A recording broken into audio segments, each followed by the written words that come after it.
भगवान परशुराम के शब्दों को स्मरण कीजिए। जाओ कर्ण, जीवन में एक समय ऐसा आएगा जब तुम्हारे लिए परीक्षा का सबसे बड़ा क्षण होगा। तो उसी क्षण तुम्हारी विद्या तुम्हारा साथ छोड़ देगी, लुप्त हो जाएगी, तुम्हारे किसी काम नहीं आएगी। यदा यदा हि धर्मस्य ग्लानिर्भवति भारत अभ्युत्थानमधर्मस्य तदात्मानं सृजाम्यहम्।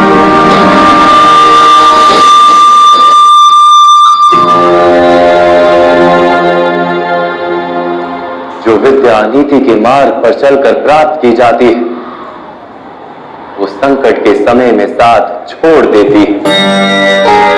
ये भगवान परशुराम का श्राप नहीं अंगराज, प्रकृति का नियम है।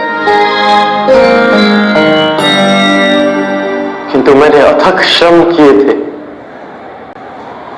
विद्या प्राप्त करने के लिए वासुदेव, फिर मुझे क्यों मेरी विद्या का विस्मरण हो गया?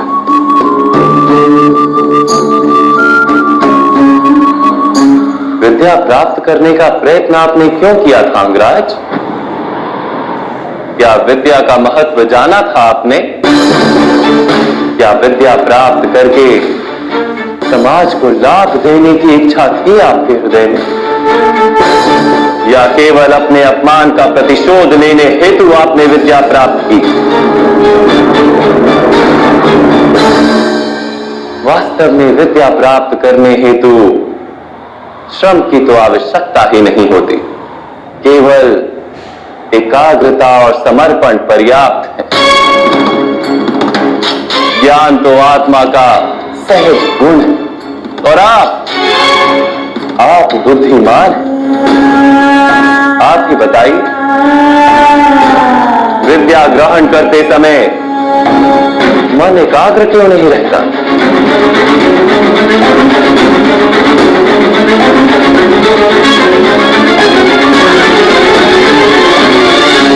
जब ज्ञान को मनुष्य साधन मानता है,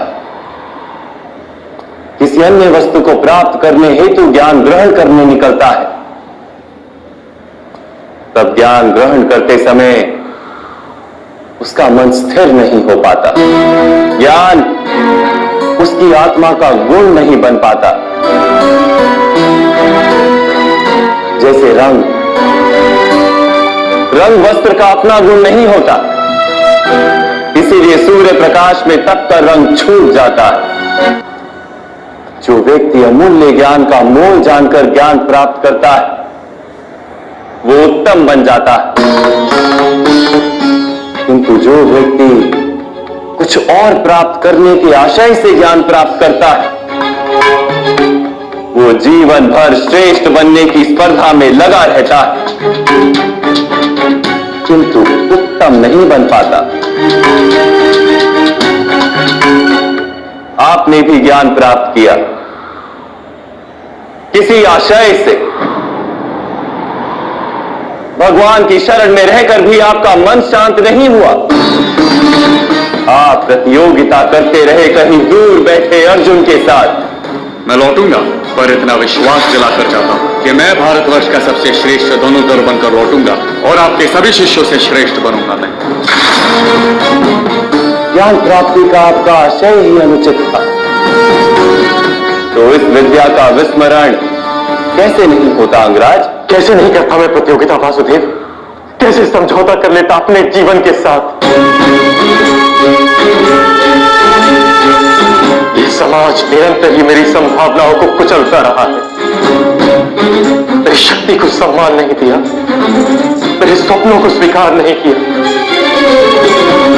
सदा ही सूत पुत्र कहकर अपमानित करता रहा है मुझे। अपने पिता की बात मान लो, क्योंकि उन्हें ज्ञान है कि सूत में सामर्थ्य नहीं होता।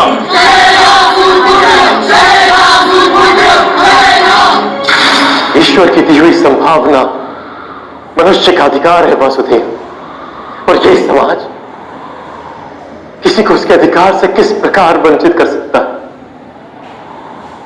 अवश्य ही ये घोर अपराध है राधे जाति पाति का भेद करना और इन मिथ्या भेदों के आधार पर किसी मनुष्य को या समाज के किसी भाग को अधिकार से, अवसर से, संपत्ति से या सम्मान से वंचित रखना मानवता के विरुद्ध है।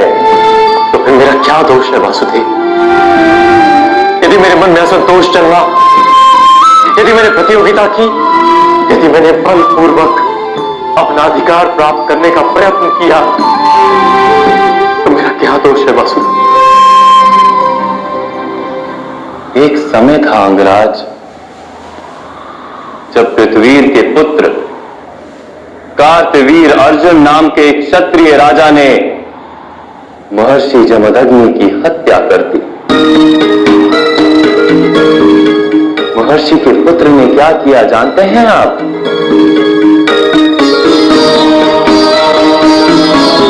उन्होंने अपनी पीड़ा में भी विचार किया कि क्यों उनके पिता महर्षि जमदग्नि की हत्या की गई, कहां फैला था अधर्म।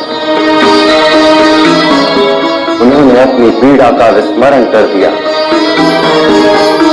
समग्र समाज की पीड़ा को अपना लिया और अधर्मी क्षत्रियों का नाश कर समग्र आर्यवर्त को शुद्ध करने को जीवन मंत्र बना दिया। वो केवल प्रतिशोध लेकर बैठते तो आज भगवान परशुराम नहीं कहलाते।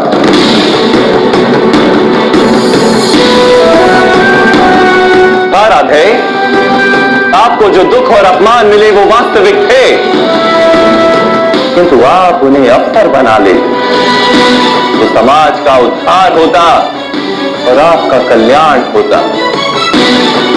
आप जैसे शक्तिमान मनुष्य का आधार यदि अन्य शोषित और पीड़ित लोगों को मिल जाता तो कितने जीवन सुख से भर जाते।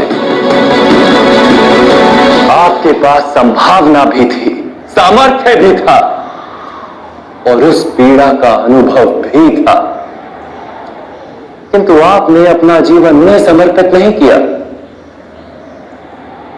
आपने अपना जीवन समर्पित कर दिया दुर्योधन को,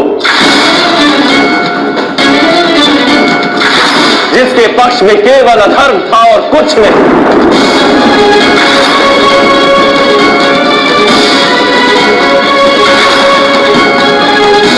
अब देखिए अपनी स्थिति, आप दुर्योधन के पक्ष में खड़े रहे, आप पांचाली के वस्त्र हरण जैसे पाप के भागी बने, आप अपनी माता का सम्मान नहीं कर पाए, अपने ही भाइयों के दो पुत्रों की हत्या की आपने, और आज अपना धर्म गवाकर, अपनी विद्या गवाकर, अपना संतोष गवाकर अपने ही अनुज के हाथों मरने के लिए सज खड़े।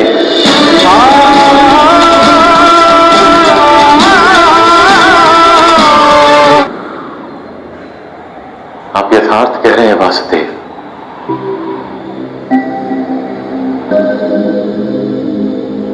किंतु मैं मित्र दुर्योधन के उपकारों का विस्मरण नहीं कर सकता। कौन सा उपकार राधे? क्या आपसे मित्रता करने के पश्चात दुर्योधन ने समग्र हस्तिनापुर के सूतों और पीड़ित मनुष्यों को विद्या का अधिकार दे दिया? क्या उसने सारे पीड़ित और शोषित समुदाय को अपना लिया? नहीं, नहीं राधे, उसने केवल अपने लाभ हेतु आपसे मित्रता की। आपके हृदय में अर्जुन के प्रति जो प्रतिस्पर्धा थी, उसके कारण आपसे मित्रता की। यदि आपने अपने दुखों का त्याग करके समाज के दुखों को अपनाया होता तो दुर्योधन की मिथ्या मित्रता का सत्य आप जान पाते। यदि दुर्योधन के हृदय में उपकार की भावना होती तो आप उसके माध्यम से संसार के पीड़ितों को लाभ करवा पाते। वास्तव में उसे सारे अधर्मों और अपराधों से मुक्त करवा पाते, किंतु आपने सत्य जाना ही नहीं। आप पर किए गए उपकारों का वास्तव में कोई मूल्य ही नहीं था। मैंने जीवन भर पीड़ितों और वंचितों को दान दिया है वासुदेव। अपनी संपत्ति में से अपने पास कुछ भी नहीं रखा। धनदान का वास्तविक लाभ दानी को होता है, दान प्राप्त करने वाले को नहीं। आपने यदि अपने सामर्थ्य का उपयोग अपने जैसे पीड़ितों को स्वतंत्रता दिलाने के लिए किया होता तो सबको लाभ होता। राधे, आप कहते हैं कि समाज ने आपकी संभावनाओं का नाश कर दिया, किंतु ईश्वर द्वारा दी गई उन संभावनाओं का मूल्य तो आपने जाना ही नहीं।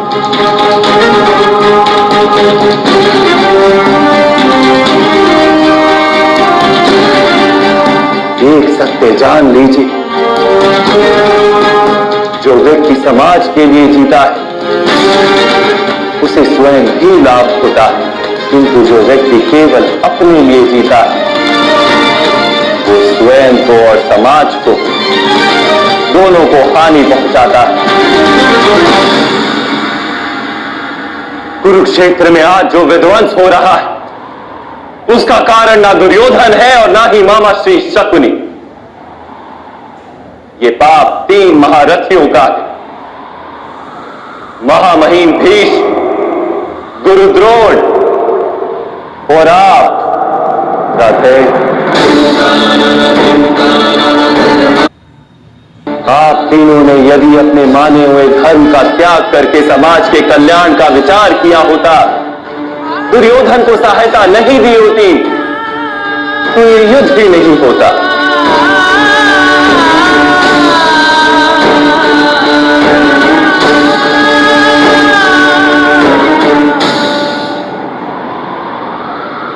आप उचित कह रहे हैं वासुदेव।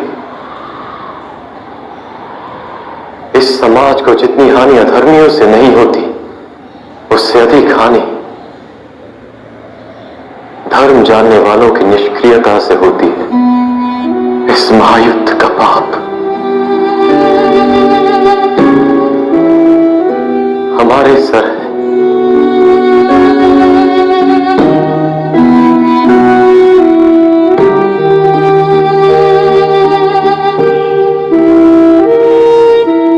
अब समय है राधे, अपने दुखों को भूल जाइए, अपने अधर्म का त्याग कीजिए और अपनी मृत्यु को स्वीकार कर लीजिए। इसी में समाज का और आपका कल्याण है राधे।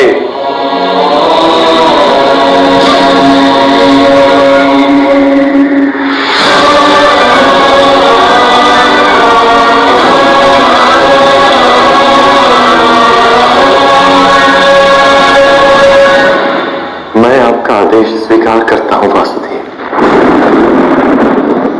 मृत्यु का भी स्वीकार करता हूं।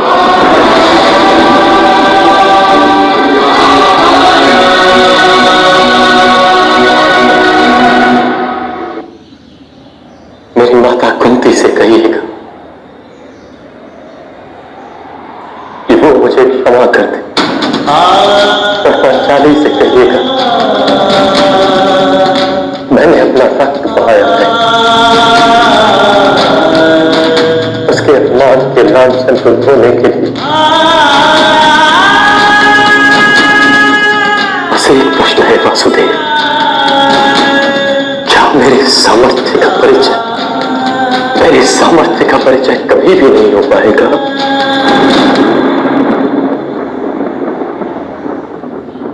राधे, जब आपके हाथ में धनुष नहीं,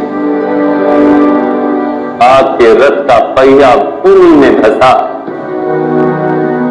और आपको अपनी विद्या का विस्मरण हो गया है, ऐसे अवसर का लाभ उठाकर आपका वध करना पड़ रहा है। क्या यही आपके सामर्थ्य का प्रमाण नहीं?